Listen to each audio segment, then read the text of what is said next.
세상을 어떻게 바라보느냐에 따라 세상이 달리 보입니다. 공평하고 정확하게 세상을 바라보는 시간, 법으로 보는 세상, 송은석 변호사와 함께하겠습니다. 안녕하세요. 네, 안녕하세요.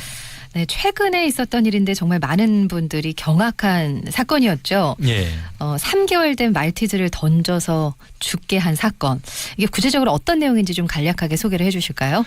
네, 이 한 여성이 3개월밖에 되지 않은 이 말티즈 애완견을 분양을 받았는데요. 이 여성은 이 말티즈를 집으로 데려가서 보니까 네. 이 애완견이 자기 배변을 먹는 식분증이 있었던 겁니다.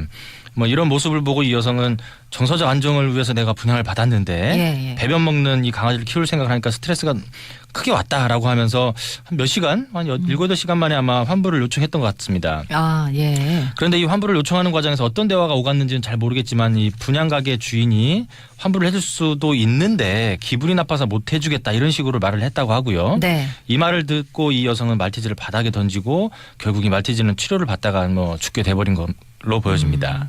분양받은 애완견을 환불해 달라고 요청을 했는데 그 과정에서 서로 언짢은 대화가 오고 갈 수 있잖아요.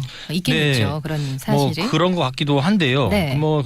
기사에 나오는 내용 보니까 분양가게 주인도 기분이 나빠서 환불을 못 해주겠다 이렇게 말을 했던 걸로 보여지니까. 기분이 나빠서. 예. 사실 이 애완동물을 분양하는 곳이 많긴 합니다만은 네. 이 분양에 대한 정확한 계약서를 작성하는 경우도 있겠지만 또 그렇지 않은 경우도 많아서 맞아요. 이 애완동물 분양 후에 환불에 관한 명확한 기준이 없어서 또 네. 이게 살아있는 또 동물이기 때문에 이 애완동물을 분양받은 사람이나 분양한 사람 사이에 이 환불 문제 이런 문제로 다툼이 생길 여지가 큰 것 같습니다. 사실 환불에 대한 다툼이 있을 수는 있거든요. 하지만 그 반려견을 키우는 사람이라면 정말 이 여자분의 행동은 이해할 수가 없는 그런 행동이었던 것 같아요. 예. 법률적인 문제 어떤 부분이 좀 있을까요? 먼저 이 분양가게 주인이 어떤 법적 대응을 할 수 있는지 한번 볼 수가 있는데요. 예. 분양가게 주인은 현재 상태에서는 어떤 법적 대응을 할 수 있는 것은 특별히 없어 보입니다. 이 여성이 말티즈를 분양받아서 데리고 갔죠. 예. 그리고 그렇게 되면 소유권은 이 여성에게한테 있어 보이고요. 그렇죠. 그런데다가 분양가게 주인은 환불을 거절했기 때문에 이 여성이 말티즈를 던지는 순간에 이 말티즈의 소유권 이 여성한테 있기 때문에 분양가게 주인이 이 여성한테 어떤 법적 책임을 묻는 건 좀 어려워 보이고요. 네. 다만 현재 수사 진행 중인 것처럼 동물보호법 위반으로 처벌 받느냐 여부는 이 분양가게 주인과 상관없이 진행이 될 수 있는 겁니다. 네. 또 다른 측면에서 보면 이 보통 다른 사람의 애완동물을 다치게 하거나 죽게 하는 경우에는 손괴죄로 처벌받을 수도 있긴 한데요. 예. 다만 이 사건에서는 소유권이 이 여성한테 있는 것으로 보여져서 이 사건에서는 적용하기 어렵지 않나 이렇게 생각이 듭니다. 어쨌든 좀 학대하는 것 같고 그러다 보면 동물보호법이란 게 있지 않습니까? 예, 그렇죠. 그걸로 좀 이 여성을 처벌할 수는 없을까요?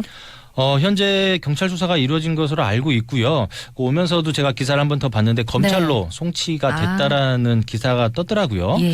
그래서 이 동물보호법에 대해서 이제 보면은 동물을 학대하거나 사망하게 하는 경우에 형사처벌 받도록 하고 있는데 잘 모르시는 분들이 많으실 겁니다. 네. 그래서 한번 규정들을 한번 살펴봐 드리면 목을 매다는 등의 잔인한 방법으로 죽음에 이르게 하는 행위를 처벌하고요. 여기서 예시가 목을 매다는 등 네. 이거 좀 이렇게 예시가 돼 있어요. 또 이렇게 잔인한 방법, 칼이라든지 전기톱 이런 걸 이용하는 그런 사례들도 있는 그렇군요. 것 같고요. 예. 네, 이런 거를 규제하고 있고요. 네. 노상 등 공개된 장소에서 죽이거나 같은 종류의 다른 동물이 보는 앞에서 죽이는 행위도 처벌하고 있습니다. 그렇군요. 또 고의, 일부러 죽이기 위해서 사료 또는 물을 주지 않는 행위로 인해서 동물을 죽음에 이르게 하는 행위를 하게 되면은 네. 2년 이하의 징역이나 2천만 원 이하의 벌금에 처하도록 되어 있고요. 예. 학대 규정도 있습니다. 도구라든지 약물, 또 물리적, 화학적 방법을 이용해서 다치게 하는 경우, 또 네. 살아있는 상태에서 신체를 손상시키거나 체액을 채취하거나 체액을 채취하기 위해서 장치를 설치하는 행위, 요즘에 웅담을 채취하기 위해서 하는 그런 행위들도 네. 여기에 해당되겠죠.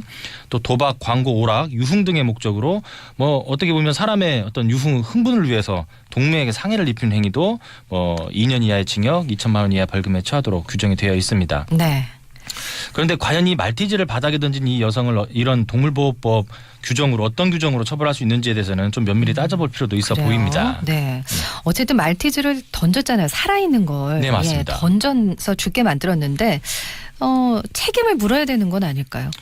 예, 그래서 어떤 규정에 의해서 책임을 물어야 되냐 이런 문제가 있을 수 있는데요. 예. 이 동물보호법 규정들을 보면 의도적으로 동물을 죽이거나 상해를 입히거나 학대하는 행위를 좀 처벌하고 있는데 과연 의도적 고의적으로 죽이거나 하는 행위만 처벌대로 하도록 이렇게 규정이 되어 있기 때문에 네. 과연 이런 경우에 어디에 적용될지 또 죽이는 행위는 또 잔인한 방법을 규정하고 있기 때문에 네네. 과연 이 던지는 행위가 잔인한 또 방법인지 여부 또 이런 부분이 문제 될 것 같습니다. 그렇군요. 사람 기준으로 따지면 과실로 다치게 하는 경우에도 과실치상, 과실치사죄가 있긴 합니다만은 이 동물보호법에서는 그런 규정이 없습니다. 예. 그래서 이 말티즈 사건으로 돌아와서 보면 이 여성이 한 말을 또 이제 한번 보면 네. 분양가게 주인이 기분 나빠서 환불을 못 해준다는 말을 듣고 내가 홧김에 던졌고 죽을 거라고는 생각하지 못했다 이렇게 말을 하고 있죠. 네. 그래서 이 말을 그대로 받아들인다면 내가 의도적 고의적으로 이 말티즈를 죽이기 위해서 던진 건 아니다라고 본다면 동물보호법 중에 고의로 죽음에 이르게 한 행위라고 볼 수 있을까 하는 의문은 분명히 있습니다. 네. 참, 글쎄 죽을 거라고 생각 못하고 던졌다 이 말을 예. 어떻게 믿어야 되는 건지. 아무튼 영상을 본 네티즌들은 그렇게 세게 던졌는데 죽을 줄 몰랐다. 뭐 던지면은 주인이 받을 줄 알았다. 뭐 이런 예. 얘기까지를 했기 때문에 예. 의문을 제기하는 분들 많거든요. 근데 미필적 고의라도 인정할 수 있는 거 아닐까요? 예, 법리적으로 단순한 문제는 아닙니다만은 이렇게 제가 보니 저도 영상을 봤는데 예, 예. 이 강아지가 되게 작더라고요. 너무 거의 작죠. 한 손에 이렇게 딱 그냥 잡히는 정도인데 네. 내가 던졌을 때 이 말티즈 강아지가 죽을지도 모르겠다. 하지만 난 상관없다. 이런 심정으로 던졌을 때 미필적 고의를 인정할 여지가 있습니다. 근데 과연 죽는 것까지 용인하는 마음으로 던졌다고 봐야 할지에 대해서는 좀 신중한 접근이 필요할 것 같고요. 예. 수사기관에서 경찰에 송치가 됐다고 하니까 미필적 고의까지 인정해서 기소할지 네. 또는 이 던지는 것이 잔인한 방법으로 볼 수 있어서 그렇게 의유를 할지 한번 최종 결과를 좀 지켜봐야 될 것 같습니다. 그렇다면 학대 행위 이런 거로는 처벌 가능하지 않아요? 네, 맞습니다. 이 수사기관에서 이 말티즈를 어떻게 고의적으로 죽게 한 부분까지 의율할지는 모르겠지만 예. 던져서 다치게 한 행위는 너무나 명백한 물리적으로 상해 이르게 한 행위 부분은 명백하기 때문에 네. 학대 행위로 처벌하는 것은 가능할 것으로 보여집니다. 지난번 부산에서도 비슷한 일이 있었는데 애완견 3마리를 창밖으로 던져서 죽게 한 여성이 있었는데 그 경우에는 처벌 수위가 어느 정도 될까요?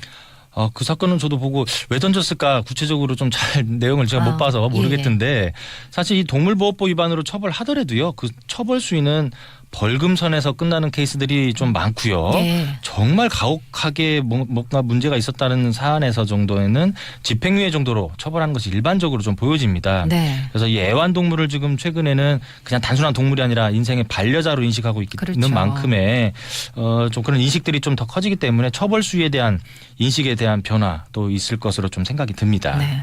어제 있었던 소식이었는데 천안에서도 원룸에서 왜 버려진 개 사체 11개가 예, 발견이 된 예. 그 경우도 아까 그 규정을 말씀해 주신 거 보면은 고의로 사료나 물 안 준 그거에 해당되지 않을까요? 이분도 처벌을 받는다면 어느 정도의 처벌이 될까요?